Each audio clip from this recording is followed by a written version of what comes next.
I don't think it's any secret by now that the Mario Kart universe has tons of characters. Almost every Mario Kart game has brought a new character to the roster, and it's always fun to see what characters Nintendo gives us to play as. However, two of my favorite Mario Kart characters ever have got to be Wario and Waluigi. Wario was introduced into the roster in Mario Kart 64, and Waluigi was introduced to the roster in Mario Kart Double Dash. Ever since they've arrived, Nintendo has made a lot of tracks based off these two characters, so today we're going to be ranking each one. This list is going to be based off how fun and interesting the tracks are, as well as some of my personal preferences. But before we start, it turns out that 75% of you watching this aren't subscribed to the channel, so if you think this video was cool and see a big red subscribe button, make sure to click it so you can see more videos like this in the future. And with all that said, let's go!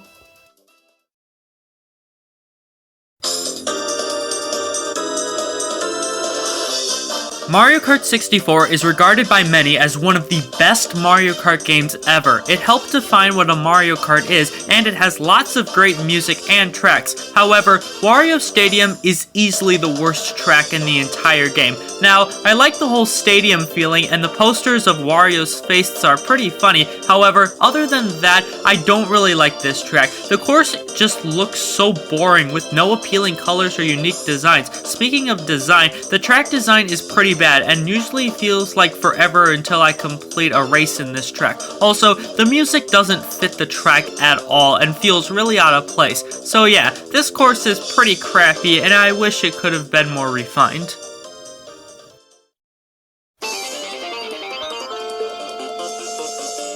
Despite how much I loved Mario Kart 7, I won't lie when I say that a lot of people tend to forget this game because it didn't have a lot of memorable tracks. One of those tracks was Wario Shipyard. The idea of this course is that Wario is a pirate and this is his sunken ship. While that's a cool idea for a track, it's not really executed the best in this game. I mean, the design of the track is fine and the music is decent, but everything else is just bland. It looks boring, there's barely any obstacles, and most of the track takes place underwater. I guess that makes sense for the theme, but it doesn't really make for an enjoyable racing experience. It's not a bad course like N64 Wario Stadium, but it does leave a lot to be desired.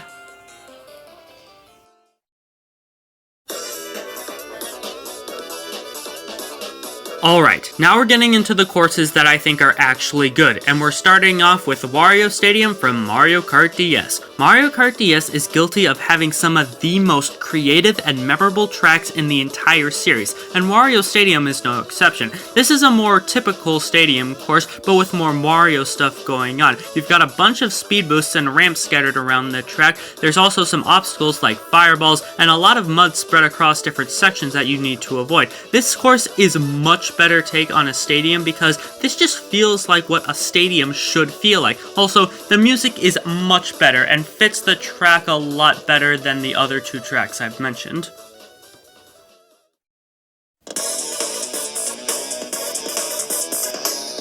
Even though Wario Stadium was pretty cool in Mario Kart DS, the remake in Mario Kart 8 and 8 Deluxe is just so much better. First of all, the course visually looks 1,000 times nicer to look at in this game with updated graphics and new decorations and details. Nintendo also replaced some of the generic dirt sections with an anti-gravity section and even an underwater section. It's really cool that Nintendo went the extra mile to make this track stand out when the original was a pretty generic track. There's not much more to add because it's a retro track, but it's still cool nonetheless.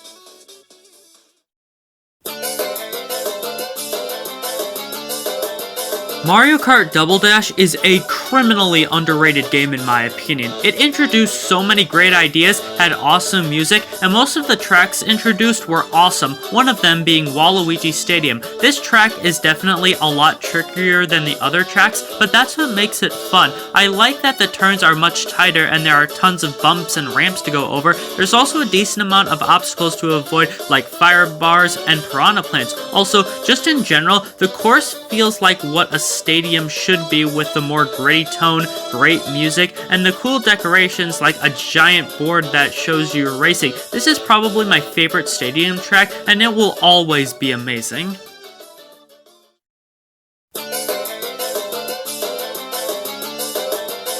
Even though I really liked Waluigi Stadium and Double Dash, I slightly prefer the remake in Mario Kart Wii. I honestly don't know if you could even call this a remake, but regardless, this is basically the exact same course from the GameCube, except now it's running on the Wii, and there's some half pipes you can trick off of. While the half pipes didn't really need to be there, it makes sense why they were added because the course feels more like an extreme sports stadium. The original version of this track and this could really be interswapped based on your personal preferences. I just prefer the Mario Kart Wii version a little more because the ability to trick in that version gives the course a little more value.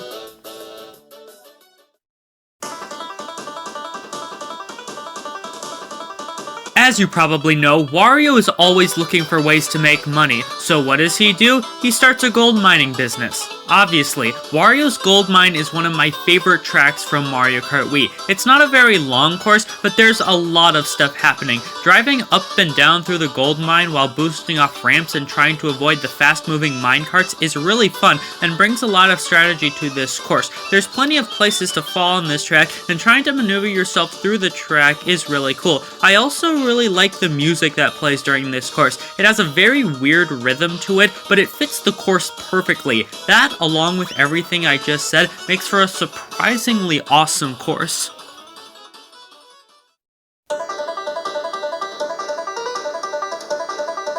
Just like with Wario Stadium for the DS, Wario's Gold Mine was pretty good on the Wii, but it only got better once it was brought back in Mario Kart 8 and 8 Deluxe. The remake of this track looks fantastic with all sorts of HD textures and new details and decorations added to make it look more awesome. The difference between this track and the original is that instead of trying to avoid the minecarts, they now give you a boost if you run into them. This changes everything because it makes this an even faster experience, and having the anti-gravity at all in this course shows how Nintendo really wanted to make these retro tracks just as good, if not better, than the new tracks introduced in Mario Kart 8.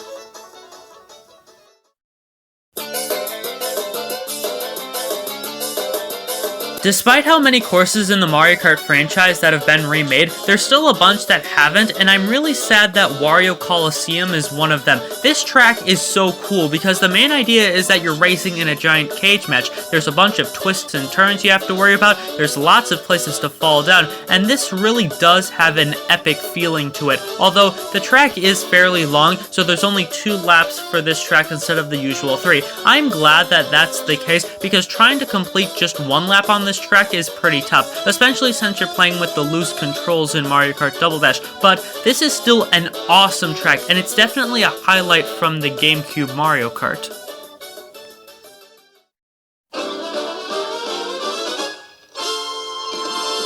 It's no doubt that Mario Kart 8 and 8 Deluxe introduced some of the greatest tracks in the Mario Kart series, and one of my favorites has got to be Mount Wario. You start by jumping off an airplane and driving on the icy side of a mountain, and then you drive into a cavern and then onto the side of a dam, and to finish it off, you maneuver through a small forest and drive through a huge ski resort with fans cheering you on. All of this is happening while you've got amazing music playing in the background that changes depending on what section of the track you're on, and on top of all that, the whole course is in glorious HD graphics and is filled to the brim with detail and color. This whole course is just amazing and has a true feeling of epicness behind it.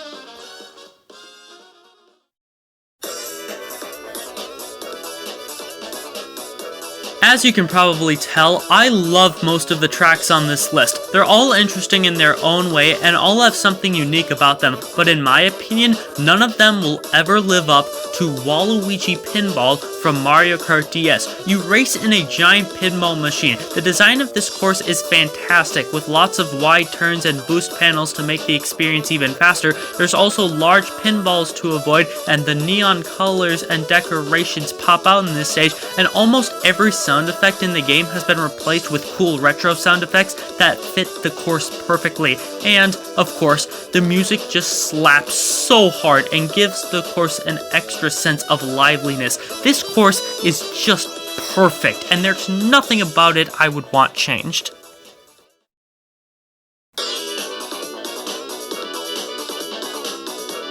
And the final course on the list is the remake of Waluigi Pinball from Mario Kart 7. It's the exact same course from the DS, except it's on the 3DS. Also, the course is given an extra polish graphically, and I think the course pops a little more than the original. You could really switch this and the original based on your preferences, and I slightly prefer the controls in Mario Kart 7, but just the fact that the two versions of Waluigi Pinball were at the top 2 on the list goes to show how amazing this track is, and it might just be the best course in all of Mario Kart.